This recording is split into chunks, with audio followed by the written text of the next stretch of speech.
रविवार को भतीजे अजीत पवार ने पाला बदला तो सोमवार को चाचा शरद पवार शक्ति प्रदर्शन के लिए सड़क पर उतर गए। तस्वीरें सातारा की हैं। बगावत के बाद अपने पहले दौरे के लिए शरद पवार यहां पहुंचे हैं। दावा ये कि पार्टी उनके साथ है, लेकिन सियासी गलियारों में जो सवाल उठ रहे हैं वो ये कि क्या शरद पवार को इस पूरे एपिसोड के बारे में पहले से मालूम था। फिलहाल कैमरे पर शरद पवार के करीबी जितेंद्र आभाड़ इससे इनकार करते हैं।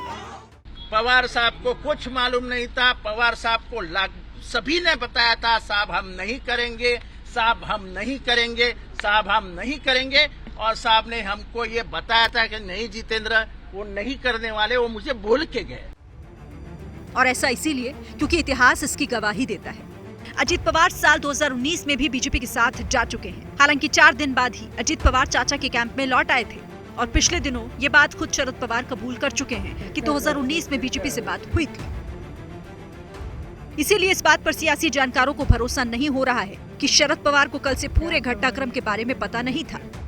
अब इस चीज पर उनके मर्जी से ही हुआ है या उनके मर्जी के बिना हुआ है, ये 1-2 दिन के अंदर बोलना मुश्किल है। कुछ दिनों के बाद पता चलेगा उनके मर्जी से नहीं हुआ है या उनके मर्जी से हुआ है। शरद पवार सत्ता के माहिर खिलाड़ी हैं। राजनीति के पर्दे से गायब होते होते वो अचानक से प्रकट हो जाते हैं। पिछले महीने उन्होंने एनसीपी अध्यक्ष पद से इस्तीफा दिया तो लगा कि भतीजे अजीत पवार को वारिस बनाएंगे, लेकिन कार्यकारी अध्यक्ष बनाया बेटी सुप्रिया सुले को। कहा जा रहा है कि अजीत पवार इससे खुश नहीं थे और उन्होंने अपने गुट के साथ बीजेपी से रिश्ता जोड़ लिया। हो सकता है कि इस बात में सच्चाई हो, लेकिन इससे इस बात की पुष्टि नहीं होती कि भतीजे की बगावत की जानकारी चाचा को ना हो। इसकी एक अहम वजह ये तस्वीर है। इसमें अजीत पवार के एक तरफ छगन भुजबल बैठे हैं तो दूसरी तरफ प्रफुल्ल पटेल। ये दोनों वो नेता हैं जो शरद पवार के बिल्कुल करीबी माने जाते हैं। प्रफुल्ल पटेल को बेटी सुप्रिया के साथ शरद पवार ने कार्यकारी अध्यक्ष बनाया था और छगन भुजबल को शरद पवार का सबसे भरोसेमंद माना जाता है। लेकिन ये दोनों अजीत पवार के साथ हैं। ये महज संयोग है या फिर सियासत की सोची समझी लिखी गई स्क्रिप्ट? पर्दा वक्त के साथ उठेगा। राष्ट्रीय अध्यक्ष शरदराव पवार आपण विसरला का?